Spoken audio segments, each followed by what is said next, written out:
Grande BH em Pauta. Os problemas da sua região em debate na Band News FM. Após décadas e mais décadas sendo isolados do convívio social por meio de tratamentos, muitas vezes desumanos, pacientes com problemas mentais ganharam um aliado no fim do século passado. A luta de profissionais da área de saúde que defendem uma reestruturação do SUS para melhor atender a essas pessoas, a esses pacientes. Quem tem as informações é Júlio Vieira. Especialistas que atuam na área da saúde mental defendem que para oferecer um tratamento adequado aos pacientes com problemas psíquicos é preciso uma reestruturação no Sistema Único de Saúde. Sobre o assunto, converso agora aqui no quadro Grande BH em Pauta com um dos defensores dessa reformulação no SUS, o psiquiatra e membro da Coordenação de Saúde Mental em Belo Horizonte e coordenador da Residência Integrada em Saúde Mental e Psiquiatria da Prefeitura, Políbio de Campos. Como vai, Políbio?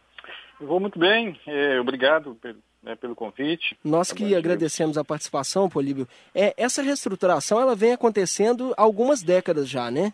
Como que está isso? Ela vem acontecendo desde o finalzinho do século XX, né? Mais precisamente a partir do final da década de 80, mas ela se intensificou mesmo foi a partir de 2001, com a promulgação da Lei Paulo Delgado, né, que assegura os direitos dos portadores de sofrimento mental e, ao mesmo tempo, exige que o governo efetive, né, crie uma rede de atenção variada, né, para atender as necessidades não só de assistência, mas também de legais, de reabilitação psicossocial, de inserção no domínio da cidadania, né, para todos os portadores de sofrimento mental. Então, essa rede está sendo construída, até de maneira bastante acelerada, mas ela ainda está a meio caminho, né, e eu acho que temos muito que expandir em termos de acesso, de criação dessa rede dos portadores de sofrimento mental. Essa reestruturação, Políbio, a gente vê que é uma característica dela é justamente isso, né? Reintegrar esse doente à sociedade e à família, né? Porque antigamente, até mesmo a construção desses manicômios era feita em partes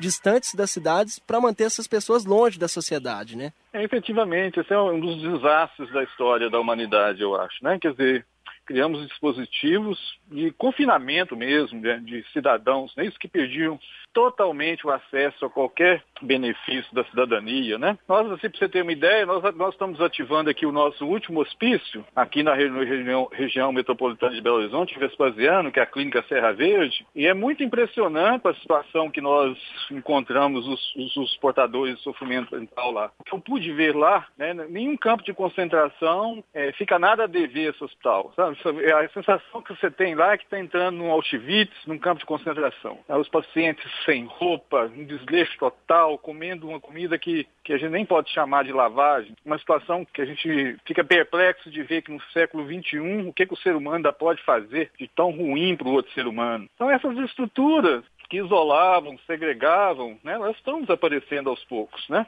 Que é o que demonstra uma das diretrizes dessa reestruturação, que é justamente acabar com o preconceito que vem da sociedade em relação a essas pessoas que muitas vezes a sociedade acredita que elas não servem para nada, não tem condições de trabalhar, de levar uma vida normal, né? Olha, é muito emocionante a gente viver o processo da reforma e ver que quando a gente monta uma residência, uma moradia para eles aqui num bairro qualquer de Belo Horizonte, o primeiro movimento, às vezes, da população é de uma certa rejeição, cria uma certa comoçãozinha ali, mas logo é impressionante como é que é a prática mesmo que desmonta esses preconceitos, né, esse estigma, né? Logo a gente vai vendo a população ver que completamente desmedido essa ideia de que o louco é perigoso, é agressivo, né? E logo você vai vendo eles assim, via, né, o comércio, as padarias, se integrar totalmente na vida daquele local ali e passar a ser, inclusive, muito respeitados, né? Eu me lembro aqui de um dono aqui de uma padaria que falava assim, olha, os moradores lá da residência são os meus melhores clientes, né?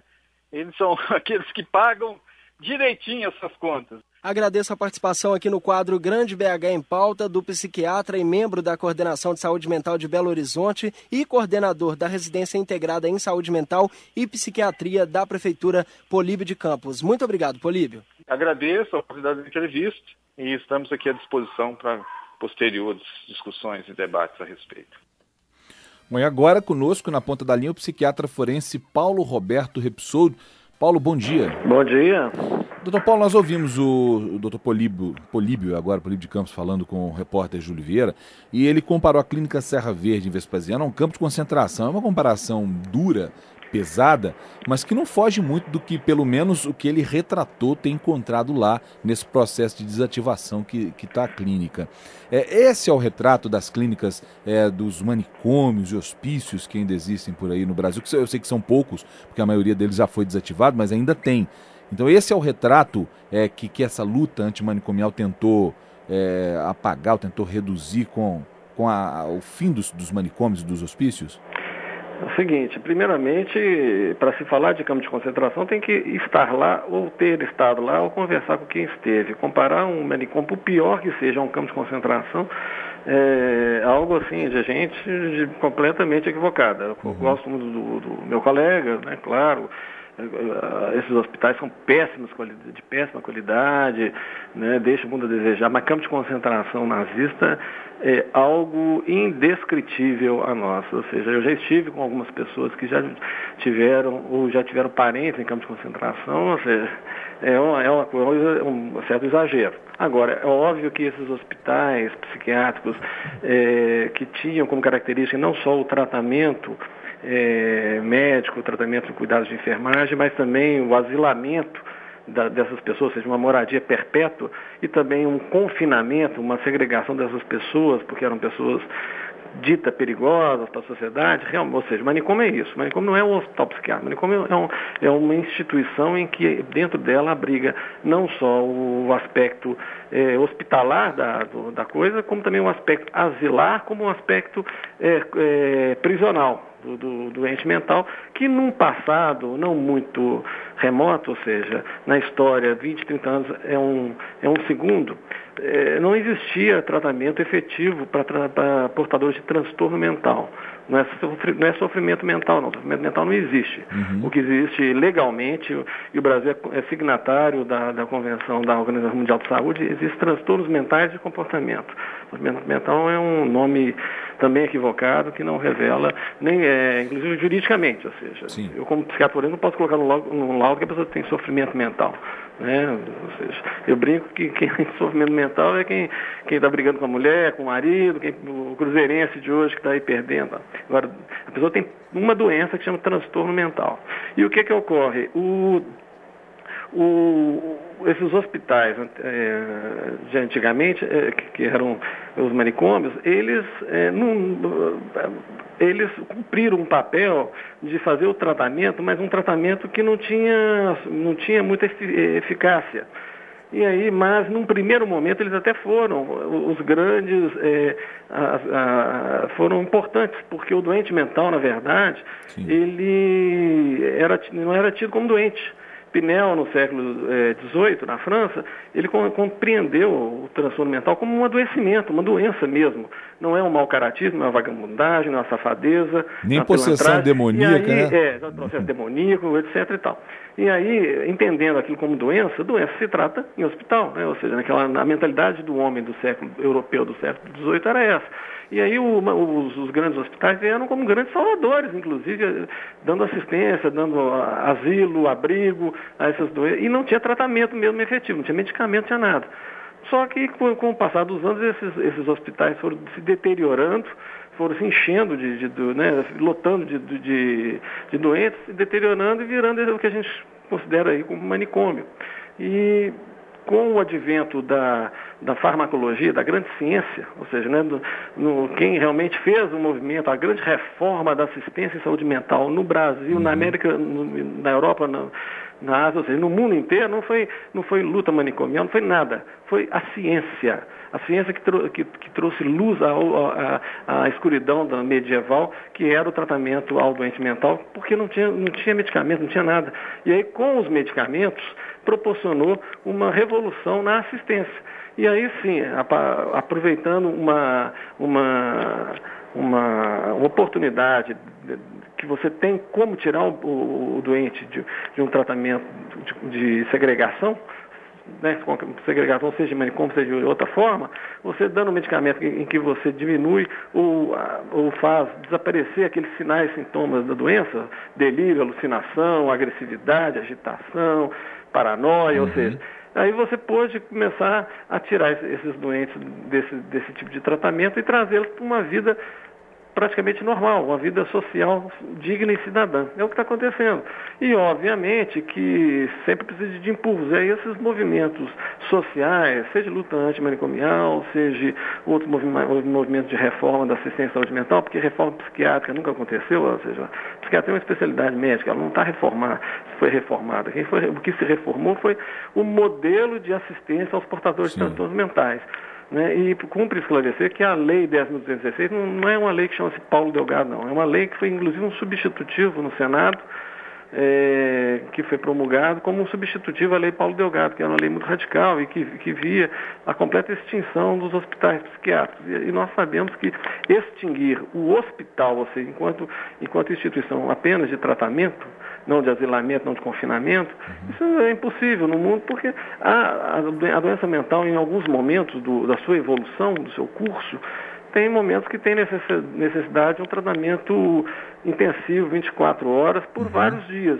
E o local que se trata, uma pessoa em qualquer área de saúde, seja na psiquiatria, como na cardiologia, na neurologia, na ginecologia, ou seja, uma pessoa que precisa de cuidados médicos de enfermagem 24 horas por vários dias, se não pode trazer o hospital para dentro da casa da pessoa, a pessoa obviamente que tem que estar dentro de um tratamento hospitalar por alguns dias. Então o hospital em si, ele nunca desaparecerá. O que vai desaparecer esse tipo de instituição asilar e prisional, que também se diz hospitalar, né? E esse modelo de segregação.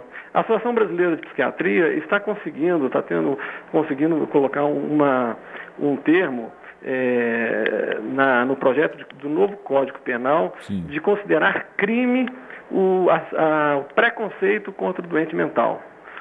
Esse tipo de crime se chamará psicofobia. Como é possível medir isso, professor?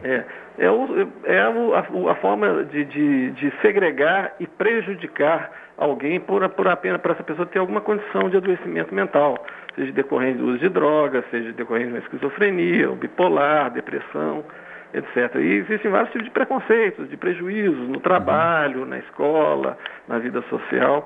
É como se fosse um prejuízo dado a alguém que, por ser de negro, né, de raça negra, afrodescendente, alguém por ser de origem pobre, ou seja, é um tipo de preconceito em que você prejudica essa pessoa pela condição dela apenas de ser portadora de um transtorno mental.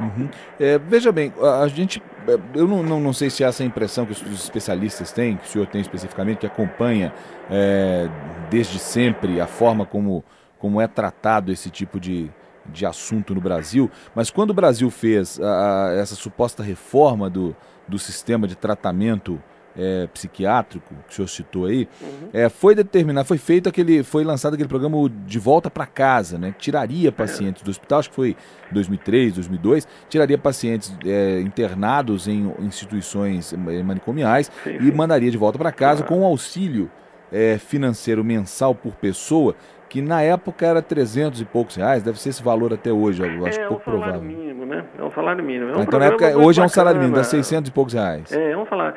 Isso é uma ajuda para a família poder receber e poder custear, né? Porque é mais uma pessoa dentro de casa, né? Para vestir, para comer, para dormir, roupa lavada, energia. Pois é, mas isso é suficiente para uma pessoa, por exemplo, que não é produtiva, uma pessoa que não pode trabalhar, que não tem a produtividade de uma pessoa que não tem a doença mental, um salário mínimo seria suficiente para que a família recebesse e mantivesse essa pessoa em casa? Não, claro, eu concordo integralmente que é hipossuficiente, isto é, não é suficiente, mas a realidade brasileira previdenciária é essa, né? Ou seja, quem, por exemplo, adoece e precisa de um auxílio-doença, e esse auxílio-doença se transforma no futuro, de alguns meses, alguns anos, em aposentadoria por invalidez, que a pessoa não consegue mais retornar às atividades trabalhistas, normalmente a maior parte é um salário mínimo. Então, eles acreditam que o governo deva ter calculado de acordo com os benefícios